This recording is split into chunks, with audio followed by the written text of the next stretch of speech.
Today we discuss about Winston bridge. पहले तो हम विस्टन ब्रिज के जो नेम है उसके प्रोनाउंस की क्लियरिटी कर देते हैं।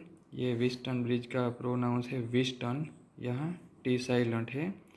हम विस्टन ब्रिज के बारे में बात करें तो ये किरचॉफ लॉ का एप्लीकेशन करके एक सर्किट बनाई जाती है। ये से जो यहाँ फिगर में दिखाई गई है ऐसी सर्किट को विस्टन ब्रिज कहते हैं।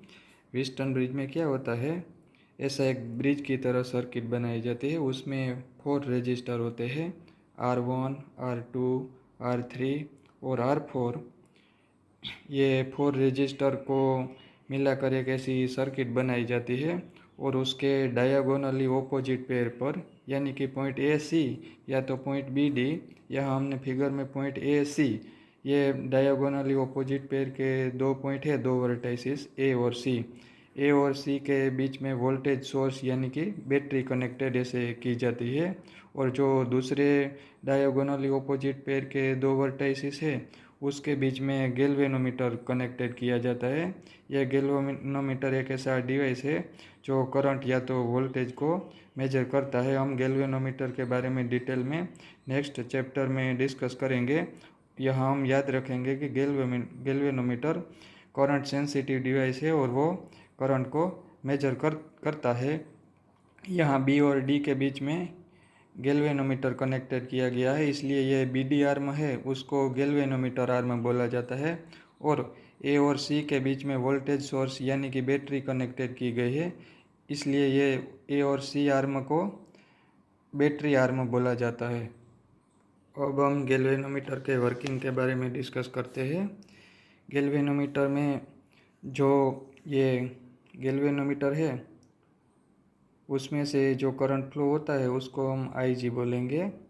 आइडियली उसमें से करंट कोई फ्लो नहीं होता, लेकिन उसमें से अगर करंट फ्लो होगा तो उसको हम आईजी बोलेंगे। और हम सिंप्लिसिटी ऐसा एज्यूम कर लेते हैं कि बैटरी का इंटरनल रेजिस्टेंस है ही नहीं, यानी कि ये सभी जो 4 रजिस्टर है ये रजिस्टर में से करंट I1, I2, I3 और I4 respectively R1, R2, R3, R4 में से फ्लो हो रहा है।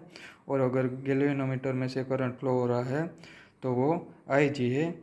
ये बैलेंस्ड ब्रिज कंडीशन में ऐसा स्पेशल इंटरेस्ट में लिया जाता है कि गैल्वेनोमीटर में से कोई करंट फ्लो नहीं होता, यानी कि ये जो 4 रजिस्टर है ये रजिस्टर की वैल्यू ऐसी चूज़ की जाती है कि सारा का सारा करंट ये रजिस्टर में से ही फ्लो होता है, यानी कि गैल्वेनोमीटर में से कोई करंट फ्लो नहीं होता, यानी कि IG इज इक्वल टू 0 रहता है। और उसे बैलेंस्ड ब्रिज कंडीशन बोला जाता है, यानी कि ब्रिज बैलेंस में है उसी सिचुएशन में गैल्वेनोमीटर में से कोई करंट फ्लो नहीं होता। और आइए अब हम ऐसे केस में ये पॉइंट बी और ये पॉइंट डी पर किरचॉफ का फर्स्ट रूल यानी कि KCL करंट का रूल यानी कि जंक्शन रूल अप्लाई करते हैं। पहले हम पॉइंट बी पर जंक्शन रूल अप्लाई करते हैं तो हम जानते हैं कि जंक्शन रूल हमें बताता है कि जो करंट एंटर हो रहा है उसके इक्वल जो करंट लीविंग हो रहा है वो होगा, यानी कि पॉइंट बी के लिए I2 करंट एंटर हो रहा है और I4 ये पॉइंट को लीव कर रहा है। और ये जो तीसरी ब्रांच है यहाँ गैल्वेनोमीटर आर्म उसमें तो कोई करंट फ्लो हो नहीं रहा, यानी कि हमें इक्वेशन मिलेगा I2 is equal to I4, उसको मैं नंबर 1 दे देता हूँ। बाद में हम पॉइंट डी पर जंक्शन रूल अप्लाई करेंगे तो हम देख सकते हैं कि यहाँ से करंट I1 आ रहा है, I1 is equal to I3, ये हमें दूसरा इक्वेशन मिलेगा, उसको मैं इक्वेशन नंबर 2 दे देता हूँ। बाद में हम किरचॉफ का दूसरा रूल यानी कि KVL अप्लाई करते हैं, लूप रूल। ये हमारा जो क्लोज लूप है ADBA और बाद में दूसरा लूप DCBD, ये दोनों लूप को हम किरचॉफ का दूसरा रूल अप्लाई करके देखते हैं। पहले हम ये लूप ADBA में किरचॉफ का लूप रूल अप्लाई करते हैं। मैं ऐसे लेता हूँ ABDA, दोनों चलेगा, क्लॉकवाइज हो या एंटी क्लॉकवाइज, लेकिन क्लॉकवाइज डायरेक्शन में अच्छा रहेगा। ये पहला लूप जो फिगर में है ये A से B, D और A B D A, हम क्लॉकवाइज डायरेक्शन में ट्रैवल करते हैं। और हम ट्रैवलिंग यहाँ से स्टार्ट करते हैं। यानी कि पहले ये रजिस्टर R2 आएगा और उनमें से करंट फ्लो हो रहा है I2 और हम देखते हैं कि हमारी डायरेक्शन ट्रैवलिंग डायरेक्शन और करंट की डायरेक्शन सेम ही है, यानी कि वोल्टेज ड्रॉप माइनस होगा, यानी कि -I2R2। बाद में हम ये बी पॉइंट से यहाँ ट्रैवलिंग करते हैं। हम जानते हैं कि गैल्वेनोमीटर में बैलेंस कंडीशन में कोई करंट फ्लो नहीं होता है, यानी कि IG इज इक्वल टू 0, यानी कि वोल्टेज ड्रॉप 0 होगा। और बाद में हम ये डी पॉइंट से ऐसे ट्रैवल करते हैं और ये करंट की डायरेक्शन हमारी ट्रैवलिंग डायरेक्शन से ऑपोजिट है, यानी कि यहाँ वोल्टेज ड्रॉप पॉजिटिव होगा +I1R1। और बाद में हम ये पॉइंट पर आ जाएंगे, यानी कि ये total close loop close path में ऑलवेज पोटेंशियल ड्रॉप 0 होता है। ये हम जानते हैं लूप रूल के अकॉर्डिंग, यानी कि हमें फाइनली मिलेगा I1R1 is equal to I2R2। उस पर से मैं लिख सकता हूँ I1/I2 is equal to R2/R1। ये इक्वेशन को मैं इक्वेशन नंबर 3 बोल देता हूँ। अब क्लोज लूप BCDB, यानी कि ये लूप BCDB, उसको हम लूप रूल अप्लाई करते हैं।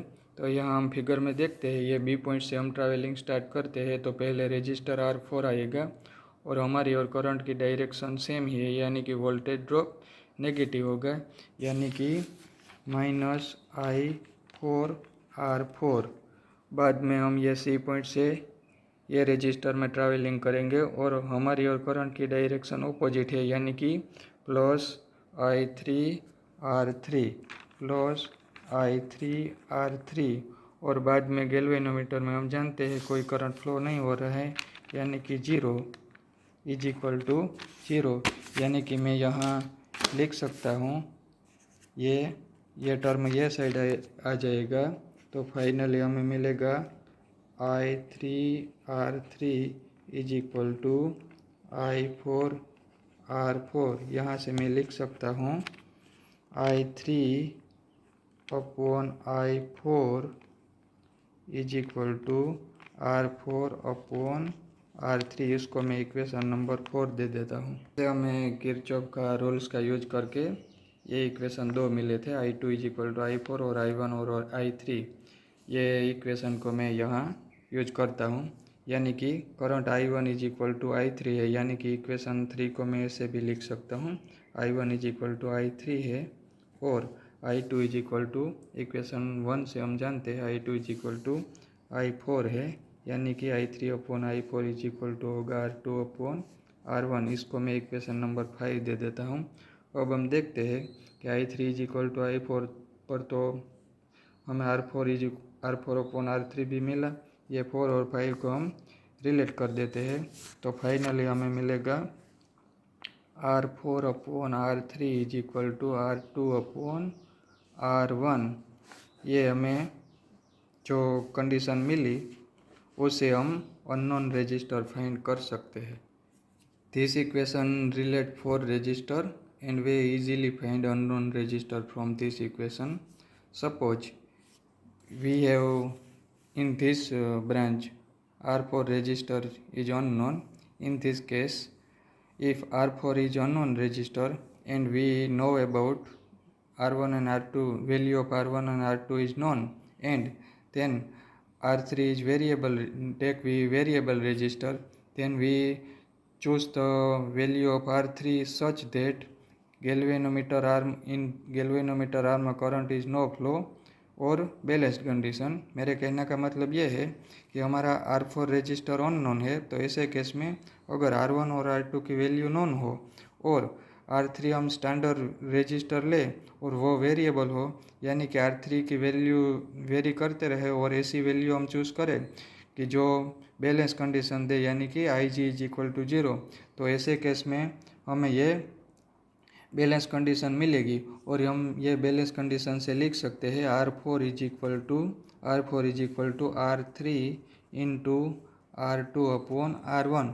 R2 और R1 तो हम जानते हैं और R3 की भी हमने फिक्स वैल्यू पसंद कर ली है, जिसके लिए IG इज इक्वल टू 0 है और इसीलिए ही हमें यह बैलेंस कंडीशन मिली है।